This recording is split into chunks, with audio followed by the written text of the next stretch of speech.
സിമ്പിളായിട്ട് ഞാൻ ഒരു കാര്യം പറയാം. നിങ്ങളെക്കുറിച്ച് നിങ്ങൾ വിചാരിക്കുന്ന കാര്യം നിങ്ങൾ മാത്രമേ വിചാരിക്കുന്നുള്ളൂ, വേറെ ഒരാളും വിചാരിക്കുന്നില്ല. നിങ്ങൾ വിചാരിക്കുന്ന കാര്യം അയാളുടെ ബ്രെയിനിലും വിചാരിക്കണം എന്ന് വിചാരിക്കുന്നത് മില്യൺസ് ഓഫ് പോസിബിലിറ്റീസിൽ ഒരു കാര്യം മാത്രമാണ് നിങ്ങൾ വിചാരിക്കുന്നത്. നിങ്ങൾ പറഞ്ഞ ഒരു കാര്യത്തിന് തന്നെ വേറൊരാൾ എടുക്കുന്ന നിങ്ങൾ എങ്ങനെ ഡെപ്പിക്റ്റ് ചെയ്ത് പിക്ചറൈസ് ചെയ്ത് പറഞ്ഞു കൊടുക്കാൻ ശ്രമിച്ചാലും വേറൊരാൾ എടുക്കുന്ന ഒരു രീതിയേ ഉള്ളൂ ഉണ്ടാവുക.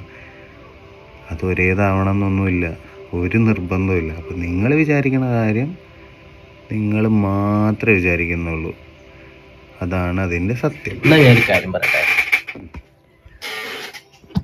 അതായത് അവർ നമ്മളെപ്പറ്റി എന്ത് ചിന്തിക്കും?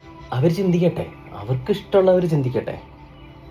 അവരെന്ത് ചിന്തിക്കും എന്നതിനെപ്പറ്റി നമ്മൾ ചിന്തിച്ചിരിക്കുന്നതുകൊണ്ട് പ്രത്യേകിച്ച് കാര്യങ്ങളൊന്നുമില്ല. നമ്മൾ എന്ത് ചെയ്താലും അവരെന്തെങ്കിലും ചിന്തിക്കും, എന്തെങ്കിലും ചിന്തിക്കും അവർ.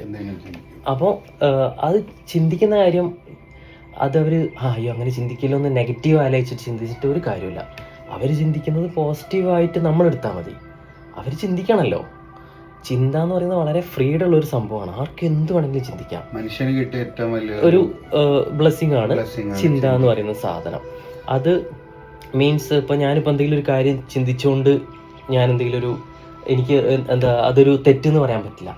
അവിടെ ഒരു തെറ്റ്, അതിനൊരു റൂൾസ് ആൻഡ് റെഗുലേഷൻസ് ഒന്നുമില്ല. ഒരു അൺലിമിറ്റഡ് ആയിട്ടുള്ളൊരു സംഭവമാണ് തിങ്കിങ്, ചിന്ത എന്ന് പറയുന്നത്. ചിന്തിക്കട്ടെ, തെറ്റാണെങ്കിലും നല്ലതാണെങ്കിലും ചിന്തിക്കട്ടെ. അതിനെ ആ ഒരു വൈബിൽ കണ്ടാൽ മതി. വേറെ പ്രശ്നം എന്താ? അപ്പം ചിന്തിക്കട്ടെ എന്നാണ് പറയുന്നത്.